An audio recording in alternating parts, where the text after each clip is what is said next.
రాకేష్ ఇదేనా రావటం? అవునన్నయ్యా.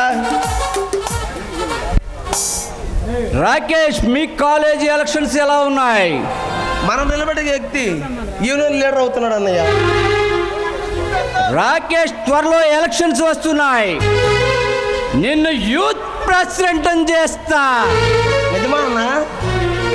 అవును రాకేష్, ఈ ఎలక్షన్స్ మనకు చాలా ఫస్టేజ్ విషయం. ఈ ఎలక్షన్ లో గెలిచి ఎమ్మెల్యే అయితే సీఎం కూడా కావచ్చు. అన్నా, అవసరమైతే మన కుర్రాళ్ళని రప్పించి రిగ్గింగ్ చేయించే బాధ్యత నాది. రాకేష్, ఈ టైంలో మనం చాలా జాగ్రత్తగా ఉండాలి. ఏ మాత్రం తేడా వచ్చినా చేతికొచ్చిన సీఎం పదవి చేజారిపోతుంది.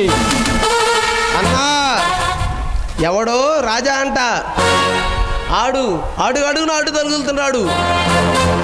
వాడి సంగతి ఒకసారి చూడాలి నువ్వు. రాకేష్, వాడి సంగతి నాకు వదిలేయి. అది సరే, కానీ మనకి ఎదురు పోటీగా నిలబడిన వాడెవడు రా? పవన్ అనేవాడు. వాడిని కూడా అడ్డు తొలగిస్తే మనకిగా ఎదురే ఉండదు.